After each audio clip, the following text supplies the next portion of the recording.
Hey everybody, it's Eddie from Tokyo. This is your cryptocurrency update from Japan. I'm going to do my best to give you a really quick summary, recap of what occurred at the V20. The V20 took place, of course, parallel to the G20, but it is totally focused on cryptocurrency. And there were a lot of blockchain industry people there and associations from Singapore, UK, Korea, Hong Kong, of course, the Japan Virtual Currency Exchange Association. They're the self-regulatory body that gets everybody to march to the same beat of the drum in terms of guidelines. The Global Digital Finance was there, regulatory representatives, C-level executives from VASP, that is how it's being recorded in the articles here in Japan, C-level, ABC. I'm not sure, but VASP is probably a term we're going to hear a lot of. It's an acronym for the Virtual Asset Service Providers.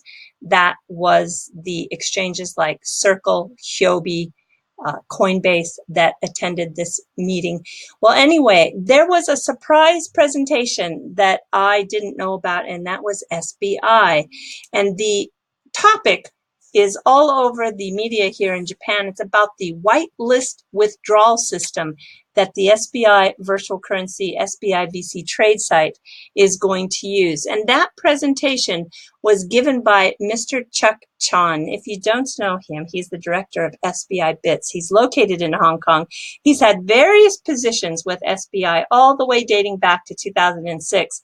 He's a graduate of California State University, Sacramento, which in California we call Sac State. They are very famous for being one of the highest ranked schools for people seeking job and police work. I have a couple of friends that graduated from there. Some became police officers. Two of them actually became CHP, California Highway Patrol. But if you want to do that kind of work in California, you go to Sac State or you go to San Diego State. Anyway, brings me back to my old friends of days in many moons ago. Okay, so SBI VC trade site is probably taking some of the strictest measures for AML and KYC. I think Mr. Kitao wants to be the perfect model for the rest of the exchanges to follow. They use a very interesting score system, and it's called a whitelisting mechanism. And Mr. Chon talks about how SBI has a zero tolerance policy. Let me just show you here. Here is the picture of when he's doing his presentation. And you can see here, this is what I want to tell you about, because it was in February 2019 that SBI signed with the Blockchain Intelligence Group. This is an agreement to bring special scoring system to verify transactions. It basically assesses the risk and it gives it a score system. I just want to read you the comment here at the bottom that Mr. Kitao gave for this release. He said, "Today, we're on the threshold of a new phase of growth driven by the emergence of new generation technologies such as blockchain, distributed ledger technology, AI, and big data. In the case of our VCTRADE cryptocurrency trading service, given the compelling size of our existing customer base, we believe that we will quickly emerge as the industry leader, which is why it is important to have BIG's services in place.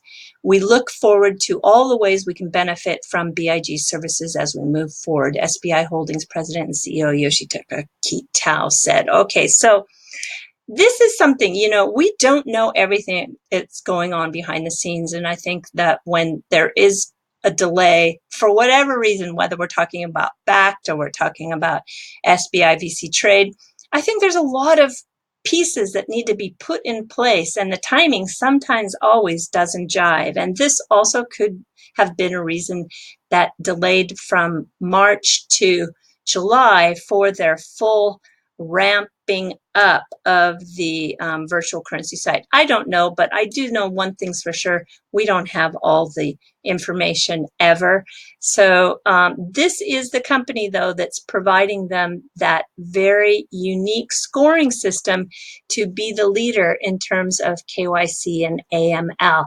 And if I take you back to a very interesting video from 2010, This is Mr. Chon, where he's talking about the 100% transparency and a very strong surveillance team that he put together that is of former traders and people with regulatory background. They call their surveillance system Day Watch, Night Watch. It's named after the Russian spy novel, the fantasy novel that was published in 1998. I find it just kind of interesting.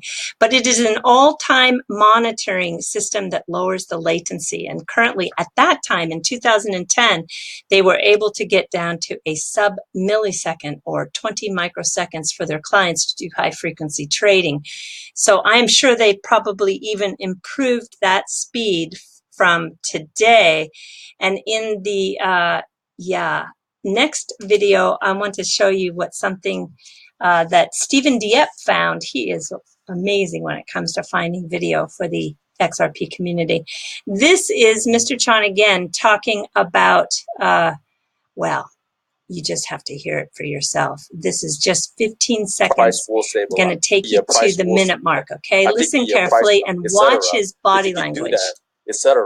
If you could do that, I think the price will stabilize. Okay, so guys like me, who's going to come into this industry, the minute the NASDAQ, ICE, and SIBO, and CME, all those guys start coming into this industry, you will have a stable price.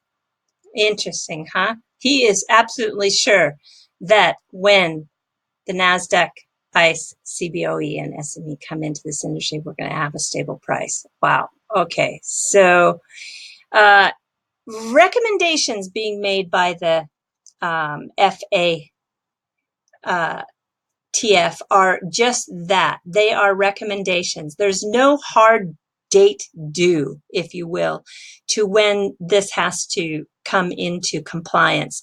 They are going to do mutual evaluations, which will be done by each country, and they will dispatch teams to examine all of the member states. And Japan will be the first country, actually, that will have that new score, if you will, because they give an actual score in October, and they're going to divide everybody in the member state into 39 jurisdictions and create a breakdown to 9 regions to try to ensure that the global minimums at best are met.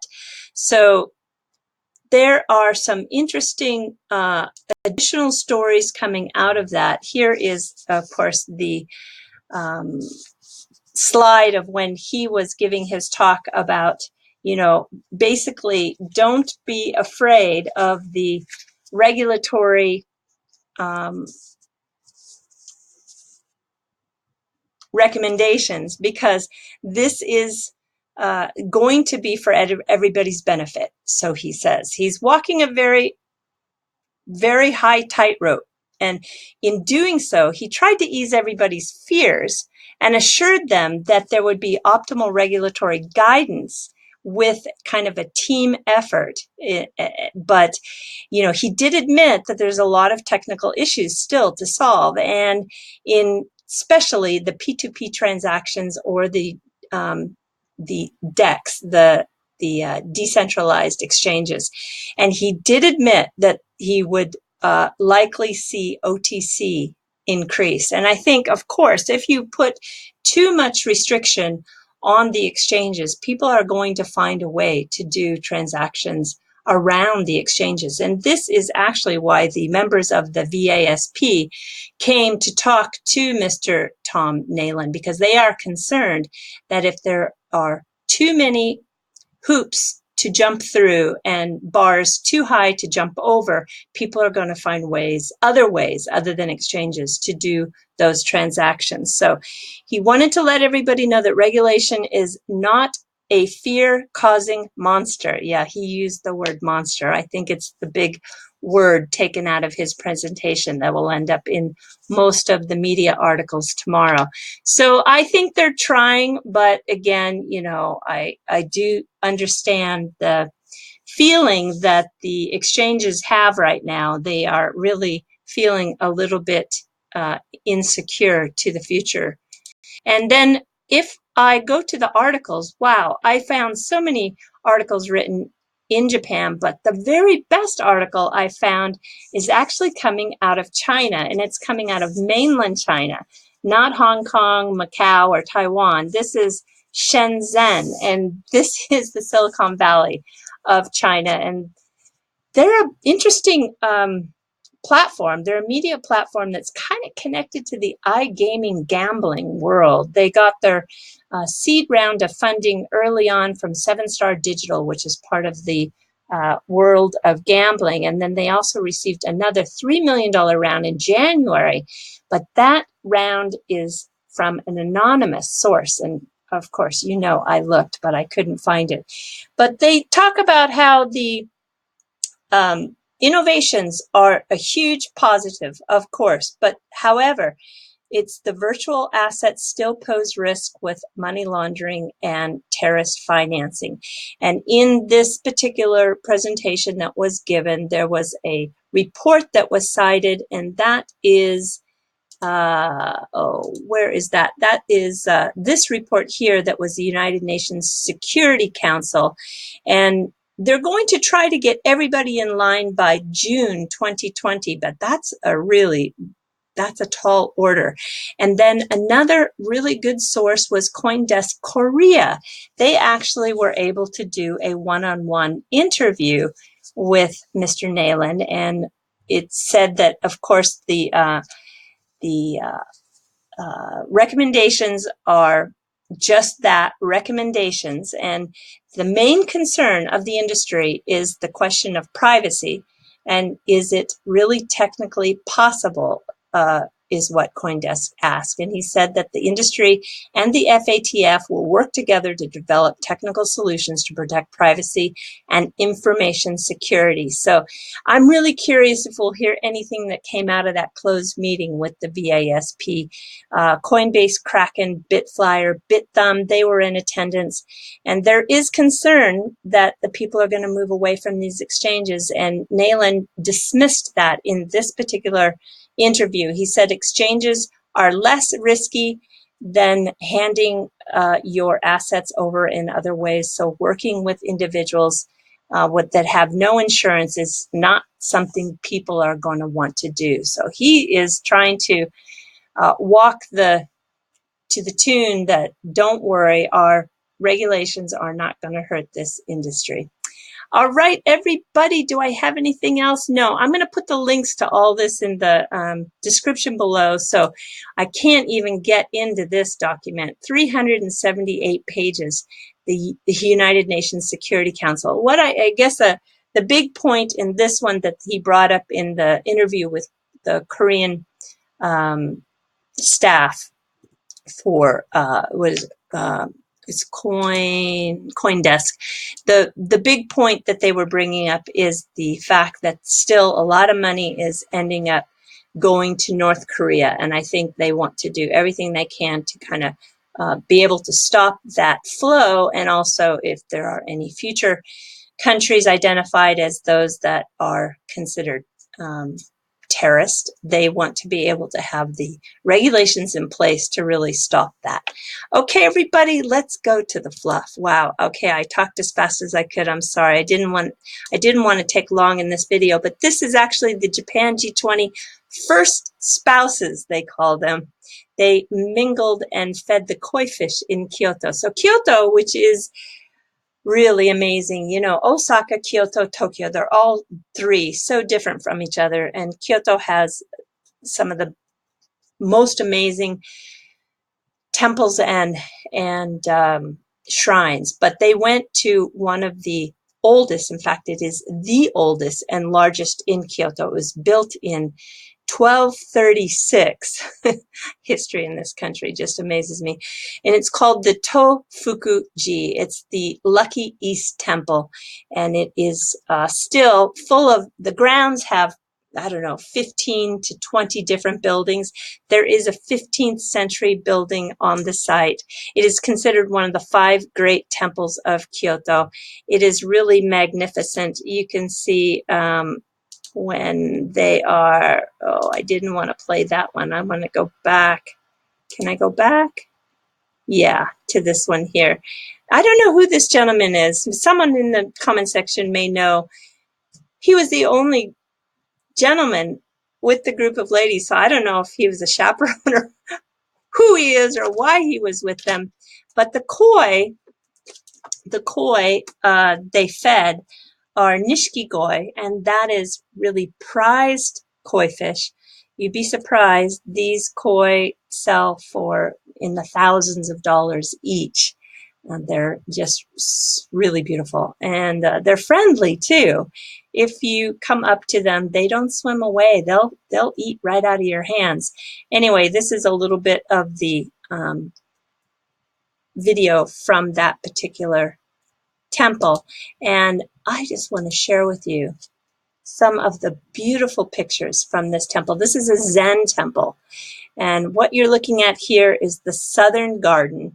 This is something that is to look like islands in the sea, and here is one more picture of that same garden, but from a different angle.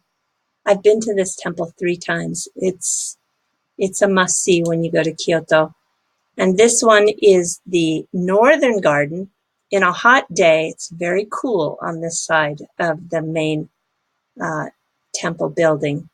Very famous for its checkered pattern with moss. And then I think I have one more picture of that in the fall. So for people who visit Kyoto, I think fall, I know fall is the most popular season. I'm going to give you a little clue.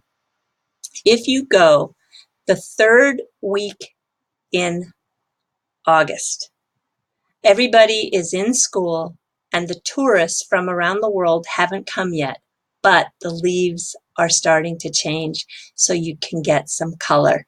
And I think when you do come, think about bringing a wide angle lens. I think that will make you pleased with your pictures because the beauty is so much more than a narrow view. It's a very wide view. And I think as you saw in this picture here, this is a wide angle lens. It gives a dimension that I think is worthy of the extra money you might spend on either an attachment or a camera that has that wide angle capability.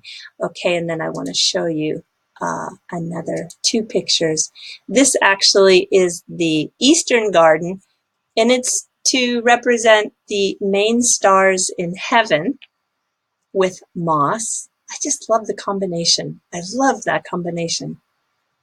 And when you go in that last, the last part of August or the 3rd week in August, it's very quiet, and the hotels drop their prices too because it's kind of in between season, but only for like 10 days.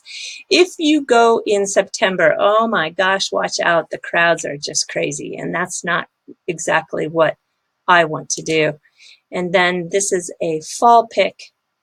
I don't know the exact date. This looks a little later because it is, you can see the trees are getting quite bare. So this is probably end of September, maybe early October. Anyway, what a great opportunity for photographs. All right, everybody. Yeah, okay, I gotta go. So do take care. Sayonara for now. Bye-bye.